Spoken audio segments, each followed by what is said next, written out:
But joining us now on his bye week, getting ready to find out who he's playing in the college football playoffs, is the head coach of Boise State football, Spencer Danielson. Good to see you, Coach. How are you? Rich, good to see you, man. I've been looking forward to getting on with you guys. Appreciate it. I wore blue just for you. You know what I'm saying? I appreciate that. You're bleeding blue, which is mandatory for me to get on. If you had red, I'd have to get off. Listen, I'm a Michigan Wolverine. Red is not in my my fashion, sir. You know what I'm saying? No question. No question. So you and I are we're kind of like that. How did you get to Boise State, Spencer? Well, it's kind of a crazy story. I mean, I went to Azusa Pacific, which no one's really ever heard of, which is a phenomenal school. We call it the Harvard of the West. And yes, I like that. I like it. The Division II school in LA and played football there. Wanted to get into business, was getting my MBA and thought I was going to go get into business, but was just so impacted by the coaches I had there that I just fell in love with coaching. And so the second I got done playing in December of 2012, I asked the coaches if I can coach. And they said, yeah, we'll give you a Little Caesars pizza and a couple $100. And I said, let's go to work. And had a blast riding around my little Honda Civic around Southern California trying to find some recruits, but just fell in love with the impact that you have. And I tell people, it wasn't because I loved football that I got into coaching. I was so impacted by the coaches I was around that I wanted to do the same for others. And so fell in love with the game and started coaching there and had some connections to Boise State through recruiting and came out and coached a summer camp. I think it was 2015 was the first time I ever been to Boise, Idaho in my life. No one in my family's a coach or in the profession at all. And was just so, amazed by this place, came to the Blue, coached a summer camp. No one even had a clue who I was nor needed to. And then was able to get a shot at a graduate assistant job in 2017. And I remember talking to my wife, and I said, we just got married the year before, and I said, sweetie, I think God, wants us to move to Boise, Idaho. And she started crying, and they were not happy tears. Mm-hmm. Like, where are you taking me? Is there a Walmart there? Like, what do we got going on here? And moved out here and just fell in love with this place, this community, really feel like God's called us here. And so came here in 2017, and it's been an absolute blessing, moving out here and not knowing that in 2018, the NCAA was going to come out with the 10 assistants. At that time, there were only 9 full-time. In 2018, there was going to be 10. And at the end of the 2017 season, Brian Harsin, promoted me to full-time. And, it was an amazing moment that I'm so thankful for. And from there, I've been here ever since. A lot of, coached a lot of different positions, a lot of different jobs here, but just been so blessed to be around these players and kids. And this has become home. I have some follow-up questions from that answer, Coach Danielson. First up, toppings on that Little Caesar or just cheese? What do we got? Just cheese. Okay. I mean, it's Division II budget, guys. Let's not overdo it. If you said pineapple, we'd have to end the conversation. I'm sorry. I'm a New Yorker. That's just that's no good. Okay. All right. And secondly, who are the coaches that influenced you? Let's drop some names, even if we haven't heard of them. Yeah, the biggest influence on my life now and for the past really year and change is Chris Peterson. I mean, he is a huge mentor to me. We talk weekly, and it's not, just leadership. No, it's specifics. It's messaging to schedule to things that frustrate me that I got to do a better job with as I learn and grow. So Chris Peterson would definitely be the biggest impact on my life currently. And I've got a bunch of different mentors that I picked their brain. I was able to go out and see Dabo Sweeney in the offseason, and he was an absolute 10 out of 10. Brian Harsin's still a mentor to me. Even my coaches that I were in Azusa Pacific with, Victor Santa Cruz, the head coach, huge impact on my life. Alan Beatty, Brian Wilmer. I'm the guy that's constantly calling people to figure out a better way to do it because I'm not that smart. I'm not that cool. I want to make sure I continue to impact the players we're around, and I'm a product of having a lot of really good people in my life. And it's amazing, Coach, what is going up there in Boise State, and it's an East Coast driven media in our sports world. College football, though, it's a Southeast driven media in the college football world, and up there in Idaho, people don't even know what's going on with your program until they see a highlight And they go, oh, there's the blue turf. You know what I mean? Like these are facts. You know, and Chris Peterson, who you mentioned, was setting the standard from 2006 on in that school. And I'm not surprised that he's calling you to make sure that everything's in good hands. And clearly it is. What do you say to people that say Boise State did not deserve a bye week in these playoffs because you're Boise State? You don't see it play a lot until they see maybe an Ashton Jeanty highlighter or 19. You know, how do you respond to that, Coach? Yeah, good question, Rich. I mean, Boise State, this place is built on a group of people that have been counted out. And that's what I tell our team, like, no different going into this season. There were high expectations. There always are at Boise State, and you love that. You thrive on that. One of the winningest teams in the country since the turn of the century. This place is built on the backs of years and years of football success and excellence. And so even going to the season, a lot of expectations and counted out in a lot of games we even played in.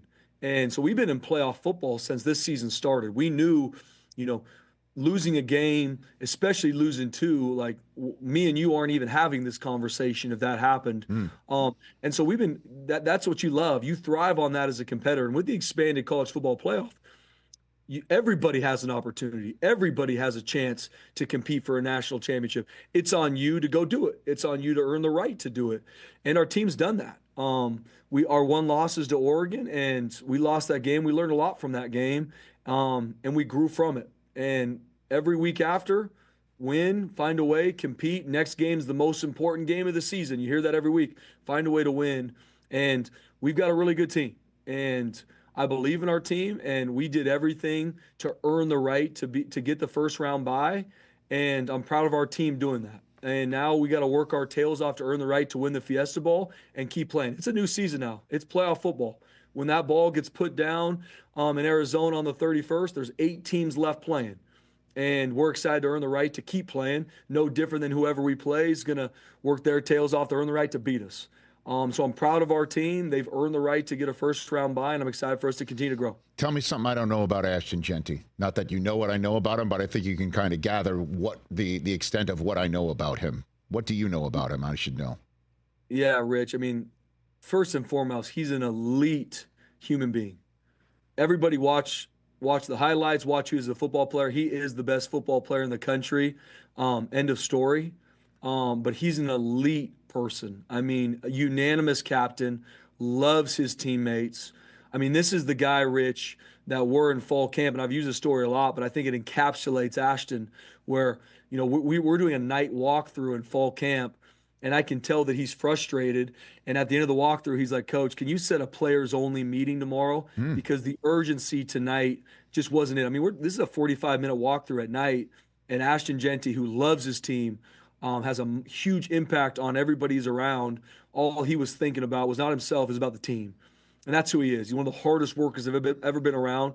He's getting 35 carries in a game. And then on Tuesday practice, he is working his tail off in practice like it's fall camp. That's who he is. He's got a smile that'll light up a room. He's one of the most humble young men I've ever been around. He deserves all the credit and some. But I don't know what you know about him, Rich, but I want to make sure you know that he's a phenomenal young man. He's a generational talent on and off the football field. What happened next after he said, can you set that meeting? What happened after that? So the next day we set a players-only meeting, and for an hour, no coaches in there. Ashton Jeanty went in there and handled business. And I had tons of phone calls from our, good players after and said, Coach, that's exactly what our team needed. Like, Ashton hit it on the head and said, hey, these are some things we can't miss. We can't take anything for granted, even a walkthrough, and broke them up into positions, had guys talk through things. He ran the whole thing. And that's just one moment of a guy that cares about his team, loves his team, to be able to step out and call guys out and say, hey, guys, this is what it is. Like, I'm not here just to be friends. I'm here to impact your life and challenge you to grow. And it had a huge impact on our team. I bet it did. What's it like watching him run? Man, it's amazing, and seeing him, and I'm privy to it in practice too. And so Ashton Jeanty is an early enrollee. He's 17 years old. I'm the defensive coordinator. I'll never forget this. We're in spring ball. It's scrimmage number 1. And here's this talented running back. I mean, he came out of high school looking like who he is now, like he's a tank.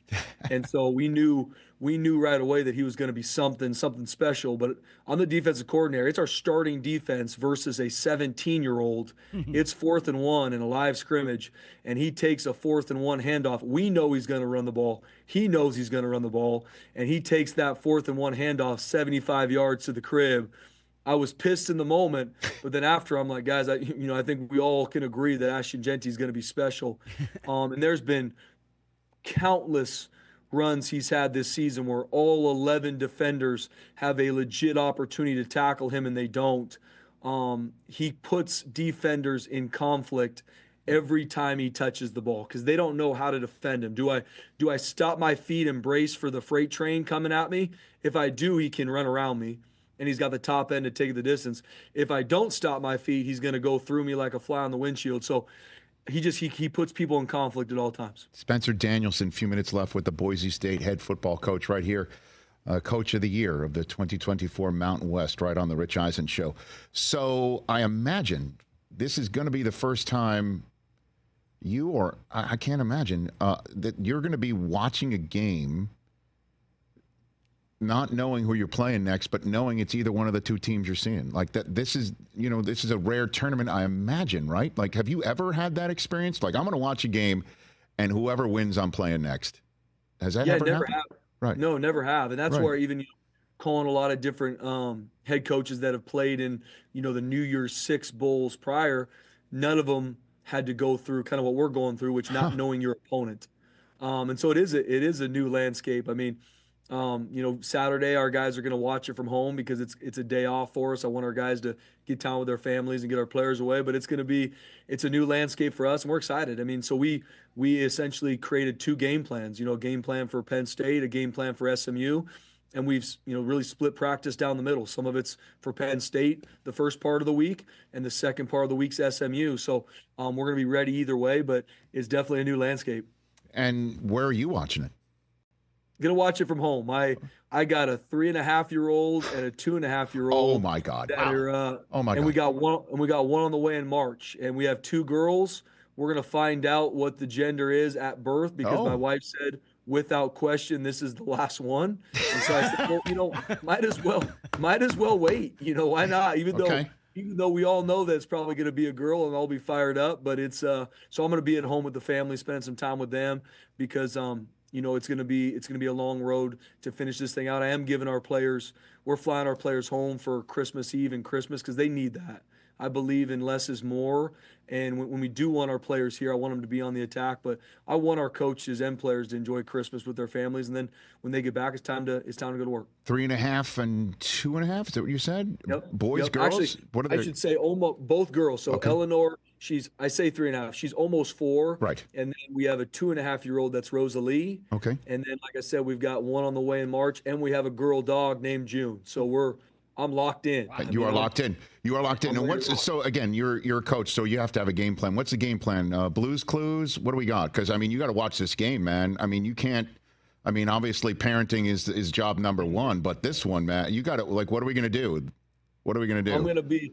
No, that's a great question, Thank Rich. you. I only ask those, Coach. I can help. The way to keep them off balance is, as I'm watching, they're going to find a way to probably dress me up in some form or fashion. So it might be, putting some fake nails on. I'm all in. Attaboy. No, you have to be. You got to do this. So are you saying you could find out it's either SMU or Penn State, and you are dressed like Elsa from Frozen? Is that really what can happen at home right now?